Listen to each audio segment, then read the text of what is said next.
कथा कहानी किस्सा के मित्रों को नमस्कार। आपके द्वारा किया गया भलमनसाहत का छोटा सा भी काम व्यर्थ नहीं जाता, ऐसा कहा जाता है। कब कहां कौन आपके लिए खड़ा हो जाए कोई नहीं जानता। आज पेश है ऑस्कर वाइल्ड की अंग्रेजी कहानी द मॉडल मिलियनेयर की हिंदी प्रस्तुति करोड़पति मॉडल।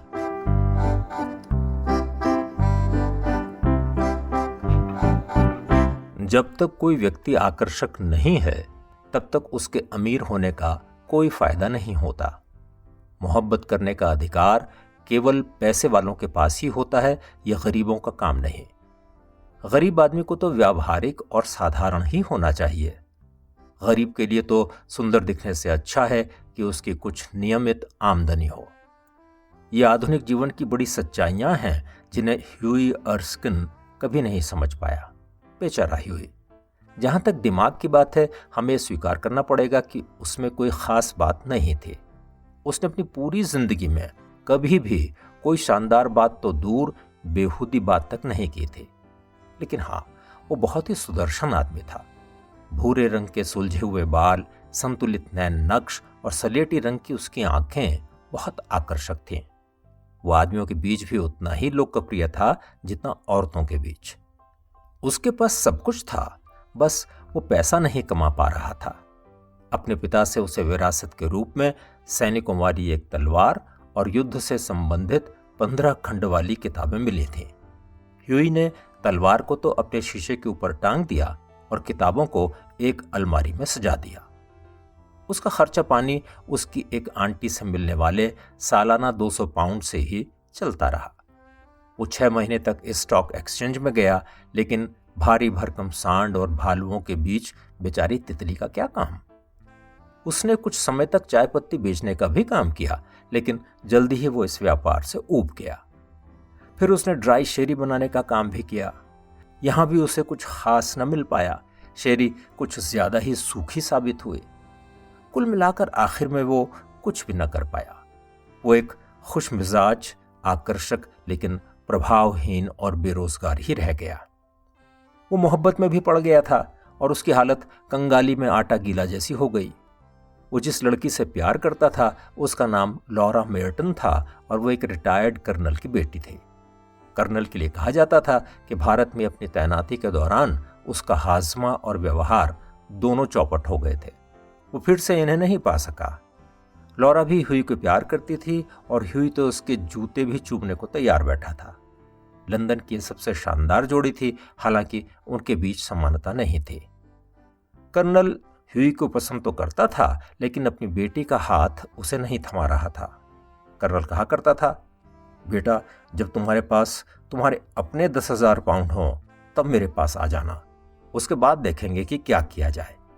इस तरह की बात सुनकर बेचारा ह्यूई बहुत परेशान हो जाता था और फिर सांत्वना के लिए लॉरा की शरण में चला जाता था। एक सुबह वो हॉलैंड पार्क की तरफ जा रहा था जहां पर लॉरा रहती थी। बीच में वो अपने दोस्त एलन ट्रेवर से मिलने के लिए रुक गया। ट्रेवर एक पेंटर था। कुछ ही लोग अपने काम के अलावा कुछ और भी करते हैं। ट्रेवर एक कलाकार भी था और कलाकार कम ही लोग बनते हैं। वो अजीब सा रूखा आदमी था। उसके चेहरे पर झाइयां पड़ी हुई थीं और बेतरतीब दाढ़ी उगी हुई थी। लेकिन जब वो हाथ में ब्रश पकड़ लेता था तो उसका कोई जवाब नहीं था।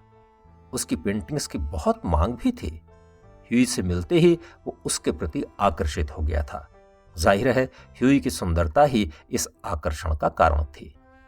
वो कहा करता था, एक कलाकार को केवल उन्हीं लोगों को जानना चाहिए जो सुंदर और मनमोहक हों, जिन्हें देखकर एक कलाकार को आनंद मिलता हो और जिनसे बात करके बौद्धिक शांति प्राप्त होती हो।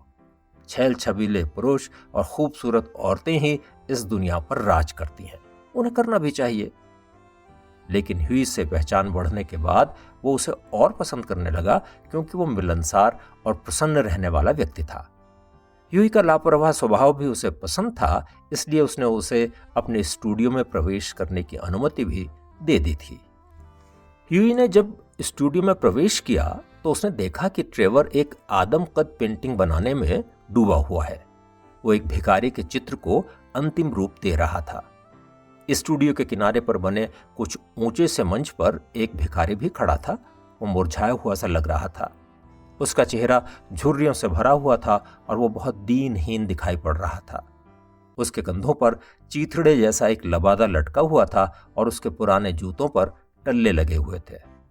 उसके एक हाथ में उसकी पुरानी सी दिखने वाली छड़ी थी, जबकि दूसरे हाथ में उसने भीख मांगने के लिए अपने फटे पुराने हैट को फैलाया हुआ था। अपने दोस्त से हाथ मिलाते हुए ह्यूई ने हल्की सी आवाज में कहा, क्या बात है, तुम्हारा मॉडल तो वाकई शानदार है। ट्रेवर ने अपनी ऊंची आवाज में आश्चर्य प्रकट करते हुए कहा, शानदार मॉडल? हाँ, मैं भी ऐसा ही सोचता हूं। इस तरह के भिखारी रोज नहीं मिला करते। ये बहुत बड़ी खोज है दोस्त। वेरास्केत जैसे पेंटर भी इसे देखकर खुश होते। सच में, अगर रेम्ब्रांड जैसे कलाकार को ऐसा मॉडल मिलता तो वो तो गजब की पेंटिंग बनाते। ह्यूई हमदर्दी दिखाते हुए बोला, बेचारा बूढ़ा, देखो कितना दुखी दिखाई दे रहा है। लेकिन मुझे लगता है कि तुम कलाकारों के लिए तो इस तरह का मॉडल किसी खजाने से कम तो नहीं होगा। ट्रेवर ने जवाब दिया, सही बात है, लेकिन एक भिखारी खुश तो नहीं दिखाई देगा ना। ह्यूई ने बैठते हुए पूछा, एक मॉडल को एक सिटिंग के लिए तुम लोग कितना मेहनताना देते हो? ट्रेवर ने बताया कि मॉडल को 1 घंटे के लिए 1 शिलिंग दिया जाता है। ह्यूई ने इस पर पूछा कि एक पेंटिंग के लिए कलाकार को कितने पैसे मिलते हैं? ट्रेवर ने बताया कि इस पेंटिंग के लिए उसे 2000 मिलने वाले हैं। ह्यूई ने आश्चर्य से पूछा, क्या पाउंड? ट्रेवर ने जवाब दिया कि कलाकारों, कवियों और डॉक्टरों का भुगतान आमतौर पर गिन्नी में होता है। ह्यूई ने मुस्कुराते हुए कहा, तब तो भाई मॉडल को भी इसका कुछ प्रतिशत हिस्सा मिलना ही चाहिए। उनका काम भी मेहनत वाला ही है। ट्रेवर बोला, बकवास, बिल्कुल बकवास। अब तुम ही देखो, पेंट का ही खर्चा कितना होता है। पूरे दिन अपने पैरों पर खड़े रहना कोई आसान काम नहीं है।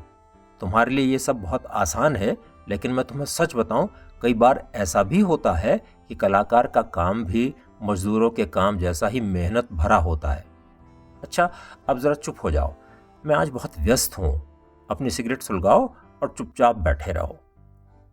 कुछ ही देर बाद ट्रेवर के नौकर ने आकर बताया कि फ्रेम बनाने वाला आया है और वो कुछ बात करना चाहता है। ट्रेवर ये कहता हुआ बाहर चला गया। ह्यूई, तुम अभी जाना नहीं, मैं 1 मिनट में आ रहा हूं। ट्रेवर के चले जाने का फायदा उठाते हुए बूढ़ा भिखारी उसके पीछे रखी एक लकड़ी की बेंच पर बैठ गया। वो इतना असहाय, अकेला और दुखी दिखाई दे रहा था कि ह्यूई का दिल भर आया। उसने अपनी जेब टटोल कर देखा कि उसकी जेब में कितने पैसे पड़े हैं। उसे छोटे सिक्कों की कुछ खरीज ही अपनी जेब में मिली। वो सोच रहा था, बेचारा बूढ़ा, इसे इन पैसों की जरूरत मुझसे ज्यादा है, लेकिन पैसे देने का मतलब है कि 15 दिनों तक घोड़े गाड़ी की सवारी नहीं मिलेगी, पैदल ही नापना पड़ेगा। वो चुपचाप उठा और बूढ़े के पास पहुंचा। उसने अपनी जेब से सारे सिक्के निकालकर बूढ़े के हाथ पर रख दिए। बूढ़ा पहले सक पकाया और फिर उसके सूखे हुए होंठों पर एक हल्की सी मुस्कुराहट आई। बोला, बहुत शुक्रिया श्रीमान जी, शुक्रिया। तभी ट्रेवर वापस आ गया और ह्यूई ने शर्माते हुए उससे विदा ली। उसने पूरा दिन लॉरा के साथ बिताया। लॉरा ने उसकी बात सुनकर उसकी दरिया दिली पर मीठी सी झिड़की भी उसे दी। शाम होते होते ह्यूई वापस घर लौट आया। उस रात करीब 11 बजे ह्यूई टहलते हुए पैलेट क्लब पहुंचा तो उसने देखा कि ट्रेवर वहां पर बैठा हुआ शराब पी रहा है। उसके पास बैठते हुए ह्यूई ने अपनी सिगरेट सुलगाई और पूछा, क्या तुमने अपनी पेंटिंग पूरी कर ली है? ट्रेवर ने जवाब दिया, पूरी भी कर ली है दोस्त, और फ्रेम भी करवा ली है। वैसे एक बात बताऊं, बूढ़े का तुमने दिल ही जीत लिया। बूढ़ा तो तुम्हारी बहुत प्रशंसा कर रहा था। मुझे उसे तुम्हारे बारे में सब कुछ बताना पड़ा। तुम कौन हो, कहाँ रहते हो, तुम कितना कमाते हो और तुम क्या चाहते हो। ह्यूई ने बात काटकर कहा, एलन मेरे भाई, क्या कह रहे हो? मुझे लगता है मैं जब घर पहुंचूंगा तो मुझे वो बूढ़ा इंतजार करता हुआ मिलेगा। तुम मजाक तो नहीं कर रहे? बेचारा बूढ़ा, मैं सोच रहा हूं कि काश मैं उसके लिए कुछ कर पाता। बूढ़े की हालत से बुरा और क्या हो सकता है। मेरे घर में पुराने कपड़ों का एक ढेर पड़ा हुआ है। तुम्हें क्या लगता है उसे इन कपड़ों में से कुछ दिए जा सकते हैं? उसके कपड़े तो चिथड़े चिथड़े हो चुके हैं। ट्रेवर ने कहा, लेकिन मुझे लगता है कि वो उन्हीं कपड़ों में शानदार लग रहा था। अगर वो कीमती कोट पहने हुए होता तब मैं उसकी पेंटिंग नहीं बनाता। जिसे तुम चीथड़े कह रहे हो उसे मैं प्रेरणा कहूंगा। तुम्हें जो गरीबी दिख रही है, मुझे उसमें कलाकार के लिए सुंदर चित्र दिखाई दे रहा है, लेकिन फिर भी मैं उसे तुम्हारे इस प्रस्ताव के बारे में बता दूंगा। यह बात सुनकर ह्यूई गंभीरता से बोला, एलन, तुम कलाकार लोग भी सच में बहुत बेरहम होते हो। ट्रेवर ने जवाब दिया, कलाकार का दिल उसके दिमाग में होता है। हमारा काम लोगों को वैसी ही दुनिया दिखाना होता है जैसी हम देखते हैं। जैसा हम जानते हैं उस तरह के सुधार करना हमारा काम नहीं है। हर एक आदमी को अपने काम पर पूरा ध्यान रखना चाहिए। अच्छा बताओ, लौरा कैसी है? मेरा बूढ़ा मॉडल उसके बारे में जानने के लिए बहुत उत्सुक था। ह्यूई को हैरानी हुई। वो बोला, क्या तुमने उसे लौरा के बारे में भी सब कुछ बता दिया? ट्रेवर ने जवाब दिया, हाँ हाँ, क्यों नहीं। उसे कठोर दिल वाले कर्नल, लौरा और 10,000 पाउंड की कहानी के बारे में सब कुछ पता है। गुस्से से लाल होते हुए ह्यूई ने कहा, तुमने उस भिखारी बूढ़े को मेरे निजी जीवन के बारे में सब कुछ बता दिया? मुस्कुराते हुए ट्रेवर बोला, मेरे दोस्त, जिसे तुम बूढ़ा भिखारी कह रहे हो वो यूरोप का सबसे अमीर आदमी है। वो अगर चाहे तो कल ही सारे लंदन को खरीदने की ताकत रखता है। हर राजधानी में तो उसका घर है और सोने की प्लेट्स में वो खाना खाता है। वो अगर चाहे तो कभी भी रूस को युद्ध करने से रोक सकता है। ह्यूई आश्चर्य से भर गया। बोला, तुम क्या कह रहे हो एलन? ट्रेवर ने कहा, मैं जो कह रहा हूं वो ये है कि जिस बूढ़े को तुमने स्टूडियो में देखा था वो और कोई नहीं बल्कि बैरन हाउसबर्ग है। वो मेरा पक्का दोस्त है, मेरी पेंटिंग्स खरीदता है। 1 महीने पहले ही उसने मुझे उसकी बूढ़े भिखारी के रूप में पेंटिंग बनाने के लिए भुगतान किया था। अब क्या सोच रहे हो भैया, 1 करोड़पति की कल्पना थी और क्या। मैं सच कहूं तो भिखारी के वेश में वो अपने चित्रणों में बहुत अच्छा दिख रहा था, बल्कि मैं कहूंगा मेरे चित्रणों में अच्छा दिख रहा था। वो पुराना सूट था जिसे मैंने कभी स्पेन से खरीदा था। ह्यूई जोर से चिल्लाया, बैरन हाउसबर्ग? हे भगवान, मैंने उसके हाथ में अपने कुछ सिक्के थमा दिए। ये कहता हुआ अपनी कुर्सी में धंस गया। क्या तुमने उसके हाथ में कुछ सिक्के थमा दिए? ट्रेवर आश्चर्य से बोला और उसके बाद उसने एक जबरदस्त ठहाका लगाया। उसने कहा, प्यारे, अब वो तुम्हें कभी दिखाई नहीं देगा। वो दूसरों को पैसे देता है और तुमने उसे ही सिक्के थमा दिए। ह्यूई उदासी से बोला, तुम्हें मुझे उसके बारे में पहले ही बता देना चाहिए था। कम से कम मैं इतना बेवकूफ तो न बनता। ट्रेवर ने कहा, सच्ची बात तो यह है ह्यूई कि मैंने सोचा ही नहीं था कि तुम भीख दे सकते हो। मैं ये तो कल्पना कर सकता हूं कि तुम एक खूबसूरत मॉडल को चूम लोगे, लेकिन एक भद्दे से बूढ़े को भीख दोगे, मैं सोच भी नहीं सकता। दूसरी बात यह है कि मैं आज किसी मेहमान की प्रतीक्षा भी नहीं कर रहा था। जब तुम आए तो मैंने सोचा, पता नहीं हाउसबर्ग एक भिखारी के रूप में परिचय करवाए जाने पर क्या सोचेगा। तुम्हें तो पता ही है वो अपने असली कपड़ों में नहीं था। ह्यूई बोला, वो भी सोच रहा होगा कितना बेवकूफ हूं मैं। ट्रेवर ने कहा, अरे नहीं भाई, तुम्हारे जाने के बाद तो वो बहुत खुश दिखाई दे रहा था। अपने आप ही पता नहीं क्या सोचकर हंस रहा था और अपने हाथों को आपस में रगड़ रहा था। उस समय तो मेरी समझ में नहीं आया कि वो तुम्हारे बारे में जानने के लिए इतना उत्सुक क्यों था। अब बात मेरी समझ में आ गई है। अब तुम्हारे दिए हुए सिक्कों को वो बिजनेस में लगाएगा और हर 6 महीने बाद तुम्हें ब्याज देगा। खाना खाते समय वो तुम्हारी कहानी भी सुनाया करेगा।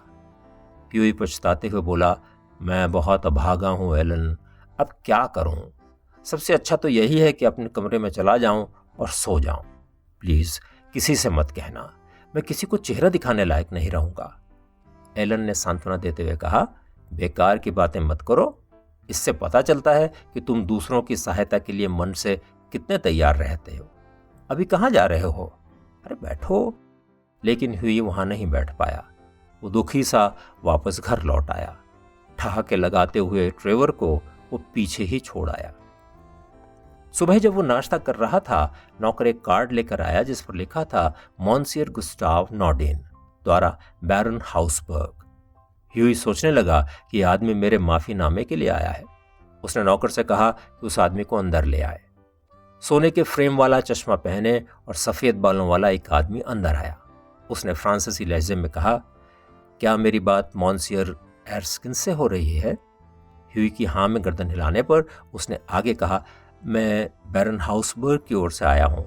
बैरन हाउसबर्ग। उसकी बात अभी पूरी भी नहीं हुई थी कि ह्यूई हकलाते हुए बोला, श्रीमान जी, मैं शर्मिंदा हूँ, मैं तहे दिल से माफी मांगता हूँ। उस व्यक्ति ने मुस्कुराते हुए कहा, बैरन ने मुझे आपको यह पत्र देने के लिए भेजा है। उसने एक लिफाफा ह्यूई की ओर बढ़ा दिया। लिफाफे के ऊपर लिखा हुआ था, एक भिखारी की तरफ से ह्यूई अर्स्किन और लॉरा मेर्टन को शादी का उपहार। लिफाफे के अंदर 10,000 पाउंड का चेक भी रखा हुआ था। जब इन दोनों की शादी हुई तो एलन ट्रेवर ने ह्यूई के मुख्य दोस्त की भूमिका निभाई और विवाह के अवसर पर दिए गए भोज में बैरन हाउसबर्ग ने भाषण दिया।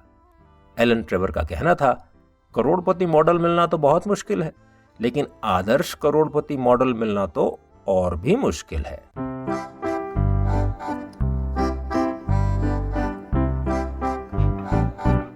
करोड़पति मॉडल। अभी आप ऑस्कर वाइल्ड की अंग्रेजी कहानी द मॉडल मिलियनेयर की ये हिंदी प्रस्तुति सुन रहे थे। कहानी अच्छी लगी हो तो इसे लाइक करें, शेयर करें और हमारे इस चैनल को सब्सक्राइब भी करें। जल्दी मिलते हैं एक और कहानी के साथ। नमस्कार।